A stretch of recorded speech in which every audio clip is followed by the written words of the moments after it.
अस्सलाम वालेकुम। ज़हीर अहमद ऑफिशियल पे खुश आमदीद। खबर मनिका के साथ जो कुछ हुआ उस पर बात करेंगे।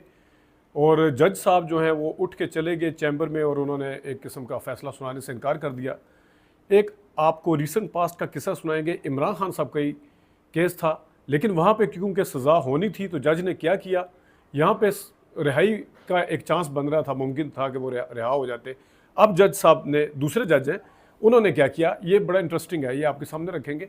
और थोड़ा सा शेख मुजीबुर रहमान साहब के बयान के हवाले से जो इमरान खान साहब के ऊपर जो बातें हो रही है उस पर बात करेंगे। सबसे पहले खबर मानिका साहब, उन्होंने आज जो कुछ किया वहाँ पे, और इमरान खान साहब के हवाले से जो बातें की वहाँ पे, ज़ाहिर है जो पीटीआई के जितने वर्कर सपोर्टर और जो पार्टी लीडर थे वो वहाँ पे मौजूद थे।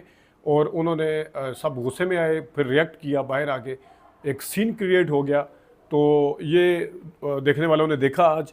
और उसके बाद खबर मनिका साहब एक टीवी टॉक शो में फ़ोन के ऊपर अवेलेबल थे और उन्होंने जनाब बहुत ही मासूमियत के साथ बताया कि उन्हें किसी चीज़ का पता नहीं था, ना उन्हें बुशरा बीबी के दूसरे निकाह का पता था जो एक पहला जनवरी में हुआ था, ना उन्हें जनाब उन्हें सिर्फ फरवरी वाले निकाह का पता था। और उन्होंने बुशरा बीबी साहबा के हवाले से जो बातें की वो भी एक साबिक हस्बैंड को मेरे ख्याल में कोई ज़ेब नहीं देती, अगरचे वो साबिक हो चुकी हैं, लेकिन बहरहाल उनके बच्चों की माँ हैं। और जब उनसे पूछा गया कि आपके बच्चे जो हैं वो तो अभी भी तारीफ़ करते हैं और उनके करैक्टर की हवाले से बातें करते हैं, कस्में खाते हैं कि उनकी माँ जो है वो बिल्कुल मतलब है एक किरदार वाली औरत है। तो उन्होंने कहा जी वो क्योंकि औलाद है, माँ के साथ खड़े होना होता है। तो जनाब वो औलाद सिर्फ उनकी नहीं, आपकी भी बच्चे हैं। और वो अगर उनकी तारीफ़ करें इसका मतलब वो आपको डिस्क्रेडिट करें या आपको गलत या झूठा करार देने की कोशिश कर रहे हैं। जितने बच्चे वो बुशरा बीबी के हैं उतने बच्चे वो आपके हैं। तो आप और दूसरी बात आपने की कि वो औलाद है इस वजह से, इसका मतलब ये है कि साबिक बीवी अगर हो गई है, अगरचे वो आपकी बच्चों की माँ है, तो आप जो मर्ज़ी उसके ऊपर इल्ज़ाम लगा देंगे। ये आपको ज़ेब देता है। आप जिस तरह मर्ज़ी करैक्टर असैसिनेशन करेंगे, ये आपको ज़ेब देता है। और अगर आपको जनवरी 2017 में 18 में नहीं पता चला था तो आपको 18 में तो पता चल गया था। आप जो हुकूमत थी इमरान खान साहब की, उससे बाकायदा तौर पर फेवर्स लेते रहे, उससे बाकायदा तौर पर मरात लेते रहे, और उस पूरे टाइम के ऊपर आपने कभी सवाल नहीं उठाया। हालांकि उमर चीमा की कहानी स्टोरी जो थी उस वक्त आ गई थी जिस वक्त उमर चीमा ने बात की थी। आपने अगरचे रिफ्यूज़ किया था, लेकिन कि नहीं नहीं नहीं एक ही निकाह हुआ है, या इसको छुपाने की कोशिश की थी। लेकिन बाद में ये बात जो थी ज़ुबान सदेआम हो चुकी थी कि बुशरा बीबी का निकाह 2 दफ़ा हुआ, लेकिन उस वक्त भी आपने उनके ऊपर कोई बात नहीं की। आपने पूरे 5 साल तसल्ली के साथ गुजारे, जो जो फेवर ले सकते थे वो ली। और जिस टाइम इमरान खान साहब की हुकूमत चली गई, आप ख़ुद जो है 1 महीने के लिए गायब हो गए।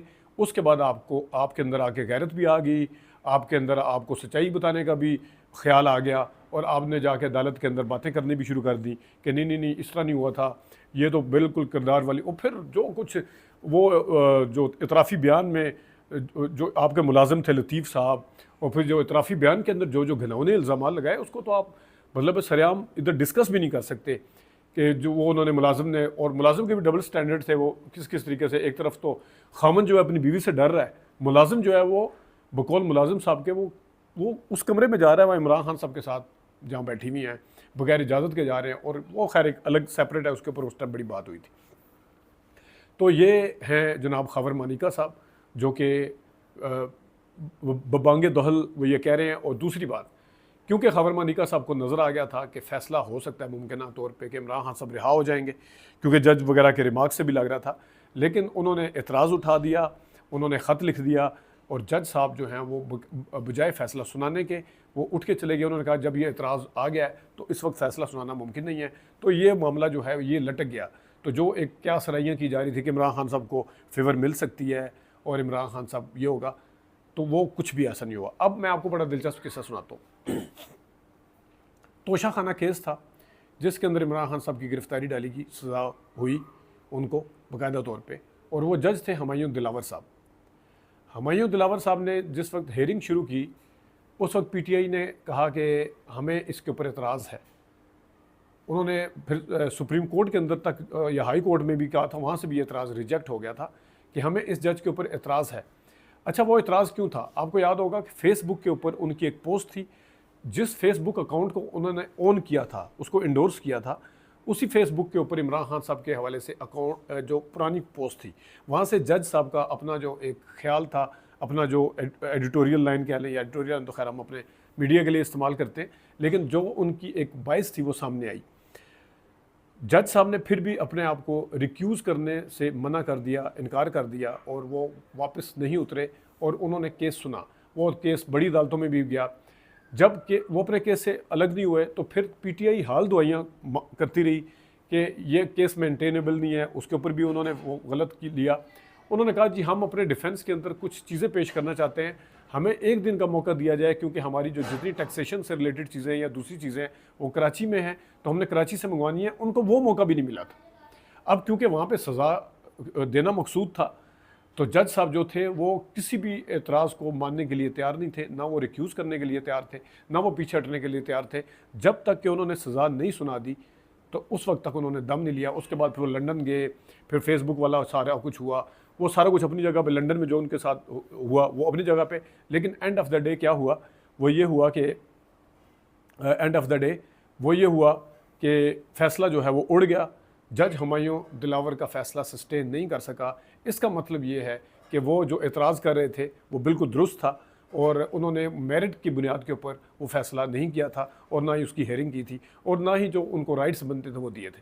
तो ये है जनाब साहब एक मिसाल, क्योंकि वहाँ पे सज़ा देना मकसूद था, जिसके बाद फिर नून लीग के लीडर्स भी बोले कि एक हफ़्ते में 3 चीज़ों के अंदर सज़ा दी। उसमें यह निकाह वाला जो था वो भी शामिल था, लेकिन मतलब उसके अंदर भी मामलात शामिल थे।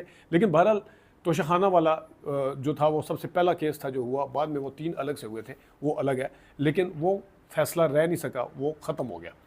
ये तो होगी जनाब साहब बात। अब यहाँ पे नज़र आ रहा था कि इद्दत के केस में कुछ नहीं है। मीडिया के चीदा और बड़े बड़े साफ़ियों ने भी कहा कि इसके अंदर कुछ नहीं है।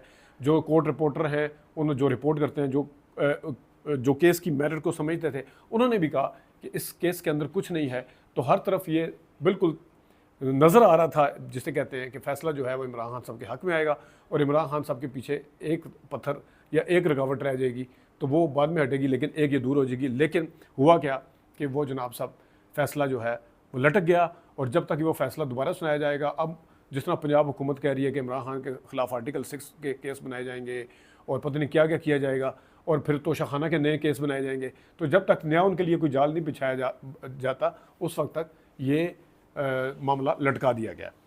ये तो है जनाब साहब एक। दूसरा शेख मुजीबुर रहमान के हवाले से नवाज शरीफ साहब क्या कहते रहे, बहुत दफ़ा डिस्कस हो चुका है कि उनको धकेला गया, वो सही था, वो बागी नहीं था, हमने उनको बागी बनाया, वो सही कह रहे थे। और आज वही वाली पार्टी जिनके लीडर नवाज शरीफ साहब हैं, जो शेख मुजीब के बारे में ये ख्यालात रखते थे, वो शेख मुजीब के बयान को लेकर इमरान खान साहब के ऊपर गद्दारी का मुकदमा बनाने की भी सोच रहे हैं, पता नहीं क्या क्या करने की सोच रहे हैं। तो सबसे पहले तो आप अपने लीडर के उस बयान को वाज़ह करें कि वो क्या कहना चाहते थे, वो लंदन में भी और यहाँ बैठ के भी वो क्या क्या कहते थे शेख मुजीबुर रहमान के हवाले से। ये तो एक है। दूसरा, शेख मुजीबुर रहमान के 6 पॉइंट एजेंडा उठाएं, उसके अंदर भी आपको चीज़ें नज़र आएंगी। तो यहाँ के जितने साफ़ी हैं, जितने तज्ज़ियाकार हैं, जितनी किताबें लिखी गई हैं, एक आध को छोड़ के सब में उनको जस्टिफाई किया गया, बताया गया। और उन्होंने कहा कि शेख मुजीबुर रहमान के अगरचे भले सारे के सारे मुतालबात ठीक नहीं थे, लेकिन मैक्सिमम उनके मुतालबात जो थे वो जायज़ थे। बाद में क्या हुआ, उन 6 पॉइंट एजेंडा के एक एक पॉइंट को अगर सामने रखें तो उसमें सिंध, बलोचिस्तान और केपी के जो मुतालबात हैं वो उससे मिलते जुलते ही नज़र आते हैं। वो दूसरा, उस टाइम आपको याद होगा 2012 में अख्तर मैंगल साहब ने नवाज शरीफ साहब के सामने, क्योंकि वो उसमें अपोजिशन में थे, रखे थे कि हमारे ये मुतालबात हैं, और ये उन्होंने भी 6 पॉइंट एजेंडा रखा था, इंटेंशनली उन्होंने रखा था। और उन्होंने कहा था कि इसको जो शेख मुजीब वाले 6 पॉइंट हैं उसके साथ मिक्स ना कीजिएगा और ना ही ऐसा कीजिएगा कि उनको बिल्कुल आप इग्नोर कर दें या उसको कंसिडर ही ना करें, ये गलती ना करिएगा, ये मेरे 6 पॉइंट एजेंडा है। तो वो 6 पॉइंट एजेंडा जो था शेख मुजीब को, वो अलामती एक निशानी बन गया, जिसको बाद में वक्तन फ़ौक्तन पीपल्स पार्टी ने भी इस्तेमाल किया। लेकिन क्योंकि भुट्टो साहब उसमें शामिल थे, पीपल्स पार्टी शेख मुजीब की उस तरह से हिमायत करती नज़र नहीं आती जिस तरह से नवाज शरीफ साहब ने पहले की। उसके बाद उस वक्त खैर इमरान खान साहब उसके नवाज शरीफ साहब के ख़िलाफ़ थे, जो कि नहीं होना चाहिए था ऐसा। लेकिन अब वो उसी तरह नवाज शरीफ साहब की वो भी शेख मुजीबुर रहमान की वो कर रहे हैं। लेकिन हिस्ट्री अगर उठा के देखें तो आपको नज़र आएगा कि शेख मुजीबुर रहमान के जो किसी न किसी सूरत में उनके साथ ज़्यादतियाँ हुई थी और उसके कहीं ना कहीं ज़िम्मेदारी जो थी वो मगरबी पाकिस्तान की थी और उस वक्त के मशरक़ी पाकिस्तान की जो मुतालबात थे उनको एड्रेस होना चाहिए था, क्योंकि उसी से मिलती जुलती बलूचिस्तान और KP और सिंध अपने मुतालबात पेश करती है। जो चीज़ें कोई टैक्सेशन को लेके, कोई सूबाई इख्तियारात को लेके जो बातें होती हैं, वो उस जिस तरह 6 पॉइंट एजेंडे का हिस्सा थे, वो भी इसी तरह ही आज भी उसी तरह डिस्कस होती हैं। तो नाज़रीन, ये कुछ चीज़ें थी जो आपसे डिस्कस करनी थी। अपना ख्याल रखिएगा। अभी तक के लिए इतनी इजाज़त दीजिए। अल्लाह हाफ़िज़।